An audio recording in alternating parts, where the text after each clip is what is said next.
Bismillah.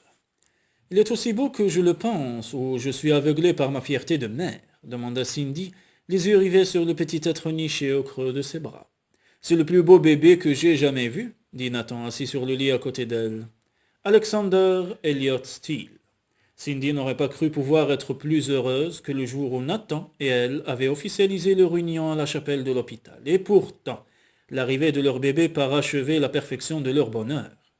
Je ne croyais pas possible de t'aimer davantage, reprit Nathan, mais quand je vois ce que tu as dû subir pour mettre notre enfant au monde. Il s'interrompit pour l'embrasser sur le front avec une tendresse qui fit monter des larmes à ses yeux. Je sais ce que tu veux dire, répondit-elle, la gorge nouée. L'expérience avait été douloureuse et effrayante, mais c'était néanmoins la plus belle chose qu'elle avait jamais vécue. Et la présence de Nathan, qui l'avait encouragée, soutenue, tout au long de l'accouchement, lui avait été très précieuse. Jamais elle ne pourrait douter de son amour désormais. Un léger coup à la porte annonça l'arrivée de Shirley. Il dort murmura-t-elle. Non, répondit Cindy, qui fit signe à Nathan de confier le bébé à sa grand-mère. Celle-ci le prit dans ses bras et posa sur lui un regard émerveillé.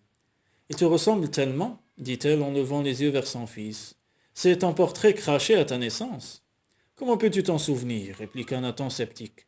Une mère n'oublie jamais. Tu as terminé la chambre demanda-t-il. Presque, elle sera prête pour son arrivée. Après le mariage, Shirley s'était installée chez Cindy avec leur bénédiction. Ils espéraient que Shirley serait elle aussi sensible à l'esprit d'amour qui imprégnait la maison où Cindy avait grandi. D'ailleurs, sa rencontre avec un séduisant officier de l'Air Force, à la retraite, semblait le confirmer. Visiblement, Cupidon ne s'occupait pas du nombre des années pour décocher ses flèches. Demain, Harry, son frère, qui n'avait pas pu se libérer plus tôt, arriverait à son tour pour se joindre à la joie de leur famille. Alex, ce précieux cadeau de l'amour, les avait tous réunis. D'après Shirley, l'alignement du Soleil, de la Lune et de Vénus dans le ciel n'était pas étranger à leur bonheur.